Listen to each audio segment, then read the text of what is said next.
Hello friends, आज की video new Turkish series के बारे में है। तुजाक द ट्रैप। ये कहानी है तीन भाइयों की, मायरा, उमूद और ओमे की, जिनका बचपन उनसे छीन लिया गया। और दूसरी तरफ तीन बहन भाई, गोविंद, गुनेश और मैतन, जिनकी जिंदगी का मकसद अपने वालिद की खुशी और आराम का ख्याल रखना है और अपने मुश्तरका दुश्मन के खिलाफ खड़े हैं। उमूद को इस खानदान से बदला लेना है जिससे वो नफरत करता है, और इसका सबसे बड़ा तनाजा गुनेश से है। ये एक ऐसी दुनिया है जहां बताना ये मुश्किल है कि कौन अच्छा, कौन बुरा, कौन असली है और कौन नकली। गैजिन उजुंदा in the last of the night. इस सीरीज की कहानी फरीदे जलाल के सबसे ज्यादा फरोख्त होने वाले नॉवेल से ली गई है। ये कहानी है मजीदे की, जो एक गरीब घराने की लड़की है और वो पैसा कमाने इस्तांबुल आती है और इस्तांबुल के सबसे बड़े बिजनेसमैन काजिम, जो कि शादीशुदा है, से मोहब्बत हो जाती है। काजिम की फैमिली अपने अंदर एक गहरे राज छुपाए हुए है। इस ड्रामे की फर्स्ट एपिसोड आई है। इस ड्रामे को आप YouTube पर इंग्लिश सबटाइटल के साथ देख सकते हैं।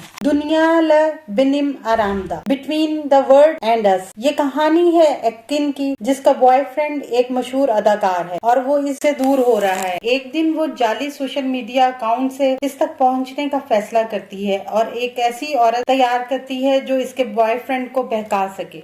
सादेजे आर्कदिश, वी आर जस्ट फ्रेंड। ये इटालियन सीरीज लव स्नैक पर मबनी है। ये कहानी है अमूद और एजे की। अमूद की खाला ने तमाम जायदाद के खात्मे के बाद अमूद और एजे जिस घर में रह रहे हैं, ये शर्त रखी है कि ये घर पहले उसका हो जाएगा जो तुम में से पहले शादी करेगा। और वो दोनों शर्त पूरी करने के लिए अलग अलग लोगों के साथ डेट पर जाते हैं। आने वाले दिनों में अपने पसंदीदा ड्रामों की मजीद मालूमात के लिए हमारे चैनल को लाइक करें, शेयर करें और सब्सक्राइब करना ना भूलें। शुक्रिया।